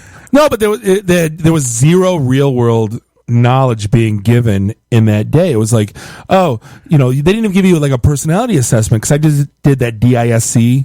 I'm a high I, so I'm supposed to be in sales. Right. Of course you are. I'm a high I. A high C or I'm a high D, I have no jokes. I'm a Kool-Aid. Oh, yeah. But what I'm saying is they didn't do like you would be really good doing that. You would be really good. They don't remember what it was called. It was called ACEs when I took it, and mine told me that I should either be a priest or a spy. Literally, that's what it came back with. Or a ship captain. You could be a spy priest. Right. Neither one of those things exist anymore, right? Spies exist. On the real market. Spies or priests? Yes. What are you supposed to be? An underachiever? No, nobody. But nobody. Fat drunken soup is the way to go through life. So. Right. 0. What are you talking about? 0. I'm fat, drunk, stupid. I'm like, wait, what? Balding, and you got all 4. That's called sales. Exactly. But nobody says, okay, here's the top 10 jobs coming out when you come out of college. So they're walking into college going, I really like X, but then they come out going, reading.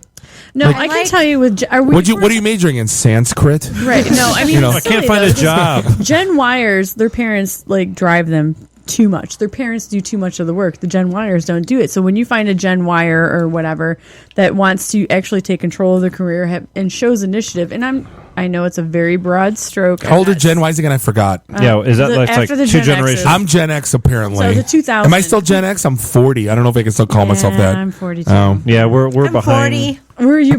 Are you really? Never would have guessed that. So, good for you. But I mean, so that makes the thing four is, of us, they're 5 of us. debilitated. Right. They're debilitated. You like? by Are the you helicopter vegan or parenting. something? Is that what you're like? You couldn't I pass just for. ate a whole. Oh, that's right. flipping- what So you is could it? tell us 28, and I would have been like, "Oh, cool," you know. Oh, I Well, that's why at the that. bar Thank she was like, you. "Yeah, I've got a kid that's 14," and we were like, "Shut up, you do not." Yeah, what step kid? What? She had it when she was 14. You know? It's the Oh, yoga. downriver. Remember That's the right. yoga we talked about earlier? I hate yogurt. Yeah, I yoga is good for you. Bob's a big fan of Downward Dog, though. Downward dog. Guys like downward dog. I'm just gonna say that. Oh my! I got a look on my face like. What were we talking about? No, so which, Stephanie was talking about something. ironically, How soft not to get skills. hired. No, but how do you Downward get? dog. This So how do entire you- conversation is how not to get hired. So how do you get? This is exactly how. That's you the $1 million don't get question. How do you get soft skills? Because I always joke. I tell people I was an introvert in high school. I played sports and I was in all the AP classes, and I went home and I worked at the mall, and I worked at. And then you Working at the discovered mall beer. is- No, I worked at the mall, and I decided I found out went I was home good and at played sales. Atari games. Yeah, you're good at sales. Of But course I you didn't are. know, but that was the thing. I had to do trial and error. So what is your And question? How do you obtain soft skills? Because if you are, You're gifted with Can them you- or not, but I Well, mean, you think that's given? No, I think you learn by doing though. Yeah, I mean, you associate it learn with by people. do it, and you have to develop it. I mean, I would say associate with groups like DetroitNet.org. I mean, I think that's a fantastic way to do it. Is to sit there and put yourself in a room full of strangers and have to explain yourself. All Where the it's time, at least you a know what I safe mean? zone. Because I learned It's to a trial safe and zone. error. I It's mean, kind of like comedy where you try your jokes in front of. And then you figure out which ones are funny and which ones aren't. And I think that's the same way with networking or developing soft skills. Is Right. If I'm going to walk up and give April a 60-second commercial on what I do, she's going to get zoned out and think I'm a boring idiot, right? And I think it's trial error. She probably already does. I was going to say that happened Okay. It didn't take 60 seconds. No, I know. I mean, that's why we have our events at bars. I mean, that's why Right. you know Can you it's a explain casual soft environment. skills, though? I'm I mean, confused. the ability to talk personality, to people. Okay, essentially, so a a little bit- personality. Be able Okay. to Yeah. the relatable experience. I mean, Yeah. it's really easy for me to relate to people because I'm old, right? I've done and seen a lot of things, but I mean, but it is hard for. When I was your age. But I mean, it's also the You job mean of in the IT community where it's a little bit more your Yeah, on a Well, there's a computer. perception there. No, You're it's right, the- rightly so. Yes, I mean, people. and I mean, true. that's why we joke about the 90%, programmer in the right. basement. You know, But the, Well, it's the bottom line personality is that's why stereotype. they It is. hire recruiters that have soft I skills. think those just guys so are they gone, can bring though. those out, No. though. yeah, They're not. and it's a nurturing of pulling them No, out of you their have to- you shell, have to trying pull to them out find of that their shell. commonality. But it's of, not our job. If you're eager and you want to jump into something, then you have to show that. You have to show experience. You have to show independent projects is a very good thing to do. I mean, we really look at that because my favorite people are the ones that go in their basement and tinker around with their. I loaded Linux on I my just hacked laptop. I just hacked NORAD. Yeah, so stuff Right. like that is very interesting to us. Like, oh, he's very inspired. So. How not to get hired, though, is, I mean, there's a lot of different things. Being condescending, feeling you're better than the job. holier than thou. Yeah. I know Dave said for a long time, he goes, if I can't have a beer with you, I don't want to work with you. For sure. And, Well, we used to joke I look all back the time at that Great now. Lakes about. But I'll have a beer with anyone, John and Hughes so will films. you. So I will. No, but there was, when I took 3 months off of drinking, I'm like, so that means you never work with me? You're like, But there's I people sat that go. with you with no You beers. did. I drank tonic and lime, I think. I know, we hung gross. out. I know. But. Yeah, who are I you? understand. Who are you? I understand the kind of the metaphor. If you can't come to me and talk about everything but work right now, then how are you going to be when you Right? No, you have to be relatable. That's the whole. Yeah. That's the bottom line, and you have to be human. And also, the biggest thing for me is be honest with your expectations. I'll be honest with you. Like, oh, I just graduated from Carnegie Mellon. I want $90,000 a year. I'm like, well, what have you done? Nothing. Well, we got a job for 30. You could take it or leave it. I'll leave it. Okay. and you can come back to me in 3 months and be like, by the way, I want your job. I'm like, I thought so. Would you hire that guy though? Because don't you think he's going to quit No, at the I earliest time he gets a chance to find something else? I don't. Yeah, but I that's think the industry. I mean, that's. I think. Well, first of all, it's a 2-year lifespan that you expect out of people. You Yep. know what I mean? Anything over 2 years is a gift. You make your money back on any person that you hire after 2 years. See, I'm a sales guy. I say 5. My quota gets when I because here's my life. I get a number. First couple quarters, I'll probably blow my number out because they're testing out some new territory, new guy. Then they'll double my quota. Then it'll get raised higher. Then I'll miss a couple quarters. Then they'll drop it back.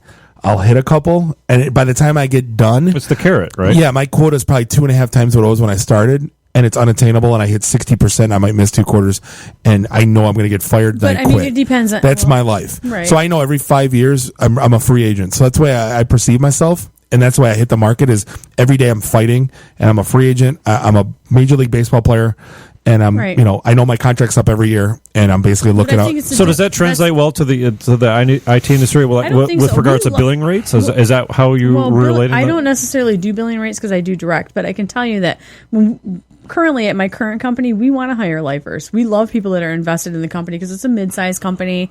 We're trying to grow it. We're trying to be a better organization, and we want people because right now with being a mid-sized company, all the information is in people's heads and not documented. It's all the tribal knowledge. So exactly. Not, it's a brain drain if they all left. Right. Truly. I want to be a lifer. I mean, that's why our dads were. We started Ford, and you worked for 30 years. But I've said that a million times. That's not a reality. No, it's dead now. Well, but it shouldn't be. I mean, I've said it a million times. I've never, since I was probably 23, 24, I've never taken a job that I didn't have the intention of being there forever. Right. And then wacky mayhem ensues, and I'm not, but it is what it is. Out from underneath you. Yeah. You walk into something going on in a room, and then... Yeah, exactly. You walk down a hallway at Morton's and find the owner finger banging one of the other vice presidents, and wacky mayhem ensues. Yeah. Oh, my. You didn't say that on the radio? It's the F word we're allowed to say, yeah. There goes a clean tag on iTunes. Where's the crickets at? I don't even know. I mean, who finger bangs anyways? That's weird. Stop talking. Stop talking. Are we in a break yet? No, but the bottom line is it is going to be tougher because there's a lot more competition for Gen Yers and or even anybody, people that are trying to reposition themselves in the marketplace because you do have to come to the table with something that you've accomplished. Albeit something you've done on your Prove own. your worth. No, so now are you taking people that took left turns? Like, hey, I was in this industry. I want to. It's tougher because you want to know. I got my degree in anthropology, and now I'm a small business. No, we got that email today. I want to break into IT sales help, and we're like, wait. Right. You have to. I'm good, but I'm not that good. Yeah. Like, where do you want to? You have to take a step back to take a step forward. Right. People don't realize that, and it's tough. I mean, even having those conversations, you need to be upfront. Like, I can only work for X amount of dollars. Well, we only offer this. But and if it's not going to work, it's not going to work, and that's fine. I mean, so you have to accept that, and sometimes it's just a reality check for people, which is fine. And I don't know if I've added any value at this conversation. No, absolutely, because conversation. Well, and part of part of the issue that we've seen, and hopefully this is still dying. It's still out there, but thankfully it's dying off a little bit. Is the artificial inflation of what the requirements are, which is keeping a lot of, we posted this in the LinkedIn group a week ago when I found the article, and then started yakking about it a little bit, where everybody says, I can't find .NET developers. I can't find Java developers. I can't find, meanwhile, they're out there, but it's the fact that, either you're only offering them $30,000, right? And you want somebody that's got 5 years of experience, or and it doesn't work that way. On the other end of the right? scale. And so, or it's the Walsh commercials. Well, or exactly. We're in the business of business. No, or you're trying to look for the easy out and say, hey, look, you know what? Well, there's that whole lawsuit, the Yellow Jacket Club, whatever that's called. Right. Well, no, jobs for an internship. Right. No, it's must have 2 presidents as professional references. And I can tell you too, like unpaid internships are invaluable too, because like if you can do, is that good or bad? No, it's it's good thing. The infamous. Is that not a word I should use? But anyways, but I can tell you, unpaid internships are good. Fantastic for anybody that's trying to break into if they can take a 3-month unpaid internship to get their foot in the door. It's amazing, like what you can do, or even there's a bunch of people that offer paid internships, especially in our area. You know what I mean? I thought unpaid is dead. Like you, I was going to say that's why I'm surprised. You can't do that. Not in today's economy. There's a ton work of for free these days. That's what I'm saying. It's college students. People that have their parents paying for their tuition. That's about it. The Gen Yers. Yeah, the Gen Yers. But I'm talking specifically about the Gen Yers because they are the ones that are struggling the most. I thought the new ones are millennials. They were born in 2000. I mean, I'm not hiring 13-year-olds. Millennials are born in 2000? Yeah. Oh. The hell am I thinking about? Yeah. Hence we the hardly name. ever know. Oh, that's right. NT. Millennial, millennium. I saw the little hamster run. Wait for it. Wait for it. This thing on. Filter. In about 5 years, I'll be hiring millennials. Right. Okay. No, but so that was the the part of it is actually, depending on the industry, there's a lot of young. Anyways, no. So I mean, it's one of those things where say, okay, I want a .NET developer with 5 years of experience. I only want to pay $30,000. Oh, I can't find one. Let's bring in the H-1Bs. Because apparently this market can't be filled here in the Metro Detroit area, and that's part of the problem as well. That drives well, me that nuts. is true. Yeah. And I can tell you, we do bring in H-1Bs only. What is H-1Bs? For those playing at home, H-1Bs are foreign nationals that come from India, other countries that have a particular. Wow. Yeah, and it does happen a lot. And I'm going to say, but it doesn't happen for .NET developers. It happens for more specific technologies. Really? Like back in the day, it was Java. Well, Java, but not now. I mean, and I would know say not now, but SAP for sure, and then like Hyperion and like the weird niche-y weird stuff that we have, but not for .NET. And I mean, I can find a .NET developer. I'm just being a little lazy. And then you're allowed. But Bob and Dave and Jeff have lots of free time. Let's ask them. They're not doing anything. Free time. It had to do with your fabulous network and everything that you bring to the community. So thank you, Steph. On that note, we are up on a break. We will we'll come back with Steph in April. Though, so it's secure-24.com? Secure-24.com. They couldn't get the regular without the dash yet. Maybe try .co. We don't want it. So, you want the hyphen? No, that's our logo. Oh. .co. Yeah, S-24. All right, so we'll be back in a sec. This is the IT Show. We'll be right back. That was come out to play.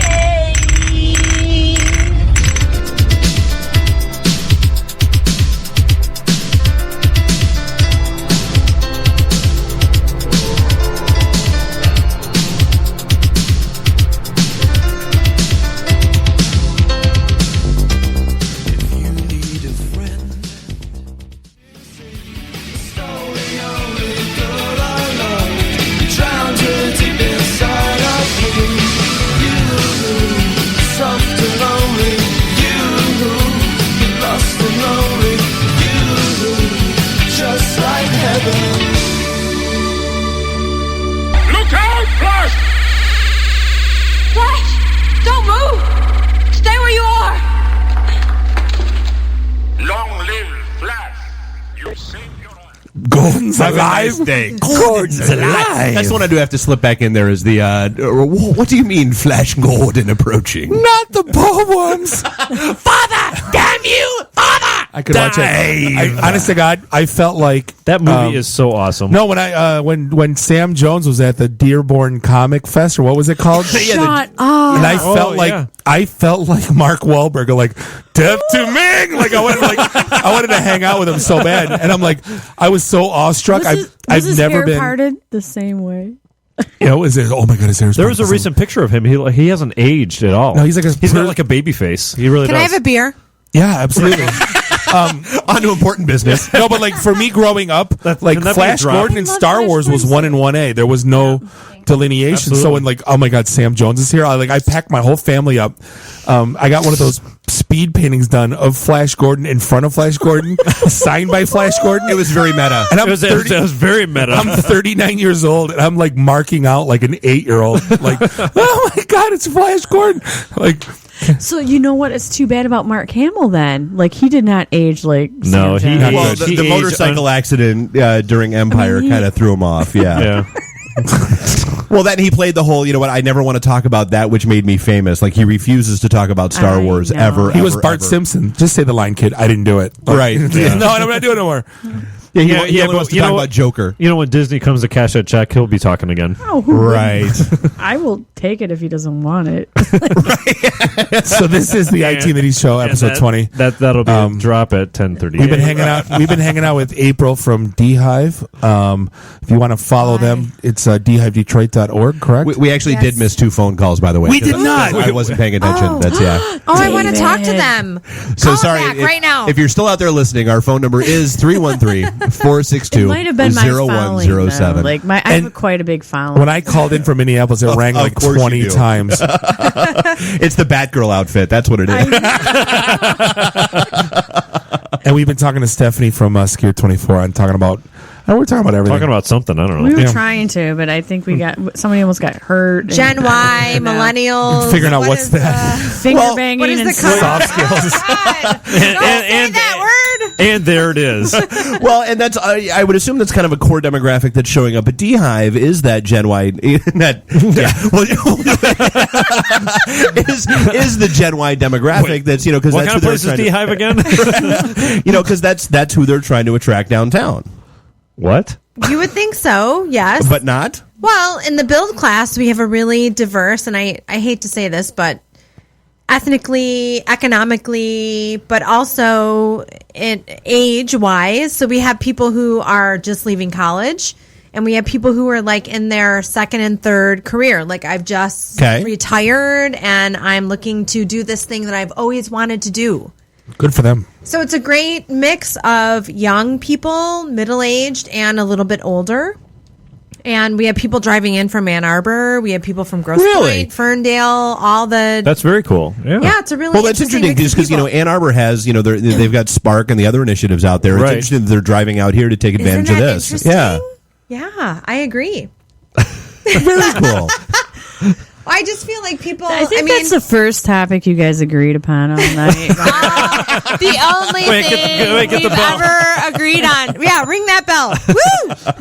No, it is interesting. And good for us that it finally happened. Yeah, sorry. That only took about 2.5 hours. Congratulations, gentlemen. So that was I get along with everybody. For sure you I do. try to at least, and I'm like, oh my God, you hate me? I'm like, what did I do? Nobody hates we you. get along. No, we get along. Kumbaya. You don't know if you get along or not. Just Not listen. yet. With all the topics today, we should be talking about are they tapping Angry Beaver at Falling Down this week on our Detroit Net event? Oh, no, he's got it. I already asked that question. I just thought I'd throw it out they're there. absolutely ready. So I guess that is a good another order of business to take care of, again, just to make sure that he's out there.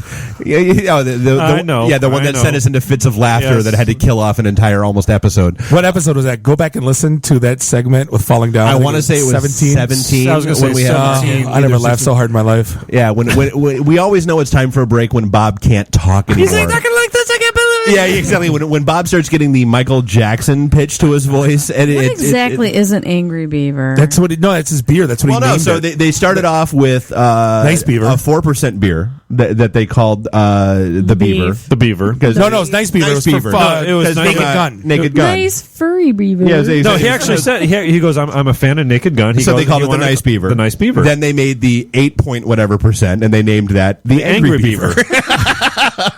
And then I happen to bring up the fact that the top of the keg is called a bunghole. So, we're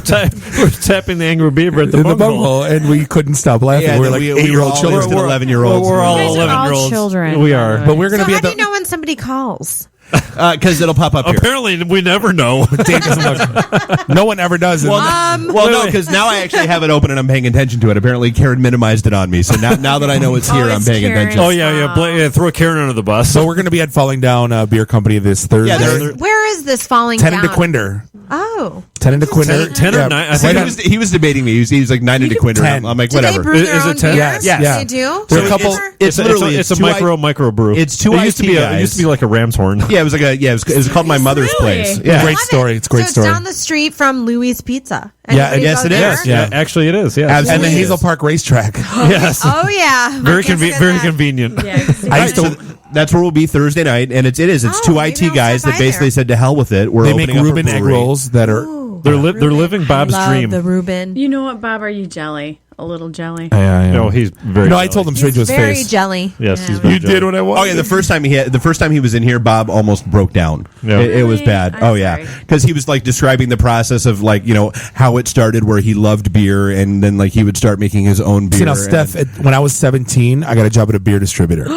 That's so perfect for you. I was doing data entry, and then I said I want to go out in the warehouse because it looks more fun throwing kegs. And I was in the beer industry till I was 24. I worked for Budweiser then when I was 20, and I left the beer industry to get into IT. And like when people say downhill ever since, right? Then when people say like, I was talking to someone the other day, and I think it was Ross, and he was like, I go, dude, why don't you shift careers? And he said, I love my job too much. I go, no one loved selling beer more than I did. Right. I that was like the pinnacle. I was 20 years old and I had the greatest job ever. I was like, what's his face in Beer Fest? No, dude, the Mecca. 20,000 bottles of beer come out of this place. I drink 100 and I'm the asshole. But no one loved selling beer more than I did. But I looked around the room and I said, there's a bunch of 40, 50-year-old guys that are doing exactly what I'm doing, making like $4,000 more. And I go, this is it for me if I stay at this job. And that's why I left. And I kept telling him, like, it's a good time to shift careers. And he's like, I love this too much. I'm like, it's not about. Well, yeah, sometimes like it's Ross not. just turned 30, right? Yeah, absolutely. Yeah. But sometimes you might love. I go, dude. I couldn't love being in sales more than I do right now. Even though I'm selling a different product, right? I'm still doing what I love sales. to do. Yeah, absolutely. And you could sell ice to an Eskimo. I could sell a ketchup popsicle to a lady in white gloves. Exactly. Let me tell you why I suck at sales. But you would be interested in that. Exactly. Oh yeah, Sandler. We'll talk about that next week. No, but what was my point? I don't have one. Do you ever? No, but exactly. No, it's like what market falling down. He's like, even though he's still in IT, I think he's doing two things that he loves, which I'm double jealous of, right? He still has his day job. He still has his day job doing IT. I don't know when he sleeps. Yeah. I bet he's not married and he doesn't have any kids. No, he's married. He is. No, he's married. Actually, so here's a good little segue. So Abby, of all people, right, shoots me a note. Abby Normal. Okay, Abby, our friend Abby from back in the day.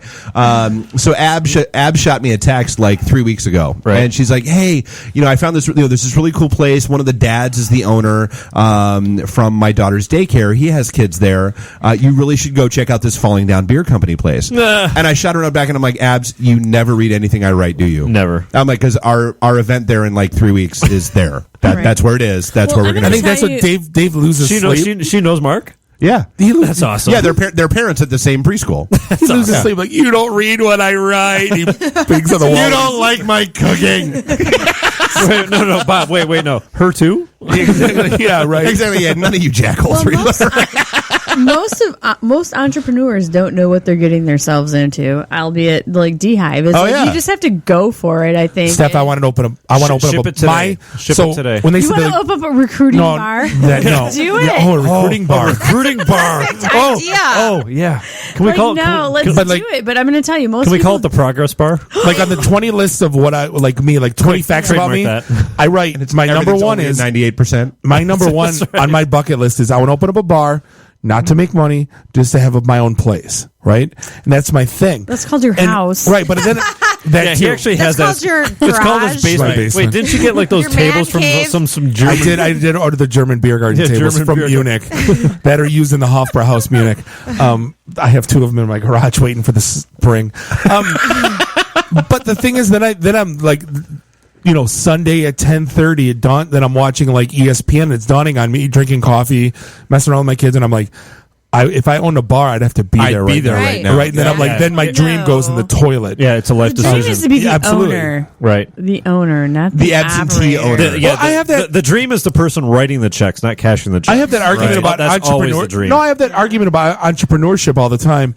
And, me and Tulio always argue. And he goes, you got to be there, man. You got to be there. He yells at me. He's like, if you open up a bar, you got to be there. And I go, says the guy who works at State Farm. Well, no, but was then my line coming back to him was Ray Crockett all 3 million McDonald's? No, you set up a system. He doesn't even know where they're at. Yeah, but he was there for the first 10 years. No. Was he? I don't know. 5 years? But I'm going to tell you, Ray Crockett also did not invent the hamburger. Ray Crockett played for the Lions. Ray Kroc invented McDonald's. I was going to say it's Ray Kroc. Sorry. It's not Sonny Crockett. It's not. It's how not to get hired. Can I get my point across, or are you guys going to... Dave interrupted you. Did he interrupt you? Yes, he did. Thank you, Dave. I'm going to stab you. Stab him with a pen. Are you still talking, Stephanie? Was there a niner in there? I got you like birds? Here, let me turn that up for you. But he again invented the assembly line of burgers. He did not invent the burger. I mean, it's a he's a real estate genius, not a burger genius. Right? No, so you just got to think about it. You got to. Doesn't McDonald's say they're in the real estate business, not the that's exactly what they are. They're a real estate business, not a burger business. Every corner, crazy. Everywhere I go, I live in Troy, and they're like, I can't go anywhere. Them and 7-Eleven. There's no 7-Elevens in Troy. Really? Are Yes, you there kidding is. me? Long way. Wait, no. Wait, no, excuse me. There's a 7-Eleven at Crooks and 15, Crooks and Long Lake. 16, and Crooks and 17. Yep, Well, I don't live on Crooks. I live on Livernois. So I'm sorry, you had to go drive 1 mile over to get your 7-Eleven. Miles, thank you very much. There isn't one within a mile of her house. Is apparently is the that problem, what it right? is? Yeah. I did have But the. I think, Bob, you want to open the bar not to not be there. You want to open I the wanna bar hang out because there. you want to be there. Yeah, You're gonna be absolutely. there. Right, It's yeah. like, Then we're you going to know? be on bar But rescue. In the no bad part time. is He like, wants to have his I'm norm that guy stool that- at the corner of the bar. I want to be there when I want to be there, and that's Right, the problem. that's That's why I don't That's do it. that's being the owner. Yeah, I want to. No, you know, I think right. we are onto something with the bar recruiting thing. I think that is like for an IT firm. Is Bar the recruiting, perfect I like thing. There you go. I like it. I think I it's do a good kinda idea. like Isn't it, that actually. what we already do? No, but- just no. officially. Yeah, Code and brew. make it Once again, official. we're doing this Code wrong. and brew, yes, but you guys figure out the name because you guys are smarter than me. But So we're doing We'll coffee. make sure to and get the cash flow. .co. Really? Coffee and cash flow. What's Yeah, that? we're partnering. DHive is partnering with Kiva Detroit. Which When you is do a- beer and bucks, call us. Right, I know. This is so lame, but we're doing coffee and cash flow because we're trying to help educate small businesses on their personal cash flow issues. But Because then Kiva's also, the microfunding site. Yes, Yep. exactly. oh, I That's like contribute that's to what we Kiva. saw. That's like donate like $1 or $5. $25. 20 is that the No, minimum? Well, I watched the new bar rescue show on Food Network last night. They Yeah, had that, you mentioned that. Yeah, and they were talking about that Royal Oak, the Oxford Inn. That was their first episode. Well, I guess the guy when Blackfin opened, he opens up a back room at Oxford, spent $1.3 million. Without any customers? Without any customers or any demand for it, and it sat stagnant for almost 6 or 7 years. Who are this guy's friends that didn't Where did talk he him get out the of money this? for That's, that? yeah, that's I don't know. exactly right. Personal I don't know. savings? Exactly. Oxford Inn has fantastic. Why would you food, call I it can tell Oxford you. Inn? Why would you call it Oxford Inn and open in Royal Oak? Well, then the funny thing, the guy Because The guy that did the turnaround opens up. He goes, "Yeah, we're gonna do a speakeasy in the back because Detroit was big on speakeasies. There's nothing like that around here." No, never. We're like, you didn't do your demographic info. Well, 6 or 7 years ago, the Oakland wasn't there. Once again, What? who are this guy's friends, and why didn't they talk him out of it? Yeah, I know. So he's a million something in debt. How did this guy get on this TV show? He probably filled out a form on Food Network. I'm I don't know. desperate. Help me. This is dramatic. No, I mean, I guess what I'm asking is, what's the point of this TV show? Is like to save him. It's to a help this turnaround. guy, get Yeah, so publicity? What did they wind up doing with it? They turned it into a speakeasy called the Lock and Key. Awesome logo, by the way. It would be a great as a bar, but he made the separate entrance. And this is where it gets really stupid. It's he not has a a red speakeasy if carpet. everyone knows about it. No, but you have to knock We've on never the. heard of it. We all live here. That's crazy. Right. So you have to knock on the door, and he opens up the lock, and you say, "What's the password?" And he says, "Absent-minded," and they let them in. And I was like, every part So of they me just broadcast deflated. that. Wait, they broadcast on national TV. What's the password on national TV? Yeah. And the place looks very nice. I would love to have an event there, but now you're mad at the password. That's why you're not going to have an. no, because I wanted him to yodel like in Beer Fest. The password, yodelay, Ricola. But again though, it's someone that when you talk about cash flow, you don't invest $1.3 million on a room. No, not without any when customers. you don't know. Yeah, that's ridiculous. Granted, because he's like, they keep taking away my business down there. Why are they doing business? And he goes, because it's the Black Fin. Well, and it's a national chain. But it used to be nobody knew that when they came in. There used to be a Fuddruckers. Right. I almost slipped. It used to be a What you call me? Exactly. that What you talking about, That Willis? sprouted out of nothing. What, Blackfin? Yeah. Just in Detroit, or Yeah, absolutely. Nobody knew what Blackfin was. No, when- that's location. Right. But Fuddruckers failed. Yeah, but who Of goes there who's going to still? Fudd? Black Hey, Fin? let's go I to DJ there. Fuddruckers. Oh, sorry. You DJ'd at Fuddruckers? I did. DJ Burgermeister. Who is this guy? DJ, IT master, He is like radio show host. He's like the Bob of all father. Yeah, Bob is drunk. pretty amazing. Jackass of all trades, master of none. That's Bob. Karaoke He's mastered guy. them all, though. Don't you think? he is the he is the masturbator. I almost said that. You, Wait, Peter the Blackfin is next door to the piano bar yeah, place? Tequila Blue, yep. Yeah, and those Tequila are the guys Blue. that own Woody's, which is kind of interesting. Yeah, they compete amongst themselves. They keep it in the family. Not really. I mean, Woody's is Totally different demographic. Totally than the Yeah, well, isn't there a different no one hates piano bars more than I do? Let me throw that out there. is that the one trying to get us to do an event at a piano bar? No, that will. Mark my word, that will never happen. Can I tell you though that Tequila Blue has the best steak bites I've ever had. They're so good. Anyway, outside of You have to hit the bell. You got the slow clap. Good for you. Steak bites. I like the sliders at Benny's. I like to move it. You know what? I take it back. I like them French fried potatoes.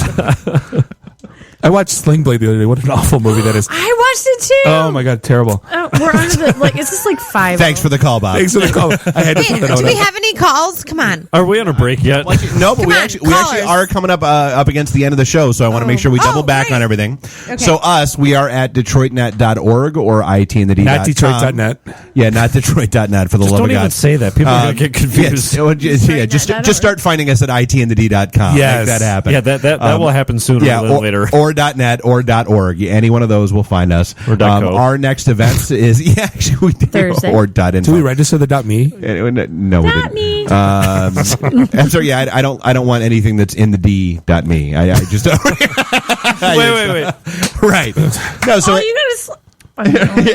and our event is Thursday night at Falling Down Beer Company and the D.jobs at half-hearted-hand. Yeah, and so at Falling Down Beer Company, 10 in DeQuinder. We'll be there starting at 5:00. It is going to be a fantastic event. DHive Detroit is DHiveDetroit.org. And you guys have what coming up here in the near future? We have build classes starting in January. Okay. So please sign up for our newsletter. And the target demographic for that is? Anybody who's interested in opening a business. Okay. Downtown? No, anywhere. Anywhere. Really? Okay. Yep.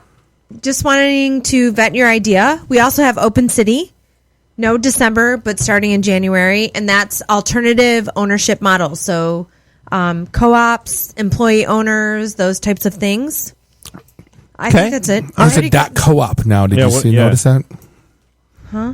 There's a new yeah, no. What? And then, so Steph, everything you've got going on is out at secure-24.com. That is correct. We have everything. Can I tell you? We have Absolutely. tons of stuff going on. Actually, we have help desk opportunities. We have backup opportunities. We get asked about those a lot. So cool. You do. No, it is good. And like I said, it's very much the academy model. So people can learn from what we do because we have over 150 customers, 150 different environments. So it's like a consulting Dave is your job. customer. Did you know that? I do know that, actually. But thank you. I just thought I'd throw that out. I know. Thank you for that. Like Dave and I collaborate. Sometimes. Dave helps pay for your salary. I know. That's right. Dave doesn't. You don't know about Dave and I's communication, but sometimes we collaborate without you. Somebody hit that bell, please. And then we also. That's not true. That's impossible. But we have a lot of other solid opportunities, all infrastructure, mostly. So Okay. Except you have to work for Steve York, though. Now, are we going to see you Thursday Nice. night? Hot. I would love to be there Yeah, Thursday hot. night. Yes, I think I can make it happen. Very cool. Yes. Yep. All right, so that's us. itandthed.com, .net.org. Not all together. It's .com or .net. Put them all or together. .org. Put them all together. You can make that DNS happen. Right. This is episode 20. That's a wrap. Thanks for joining us. Beat it. Thank you for. Like stupid stuff to make me laugh. I definitely want to see Bob in his underwear. That's a fact. Or wait, what do you have in Switzerland? Some kind of pikemen? I don't know. I am from Germany, where the age of consent is 14. What is it, the Alabama of Europe? In many ways, yes. The emergency destruct system is now activated. I have come here to chew bubblegum and kick ass. And I'm all out of bubblegum.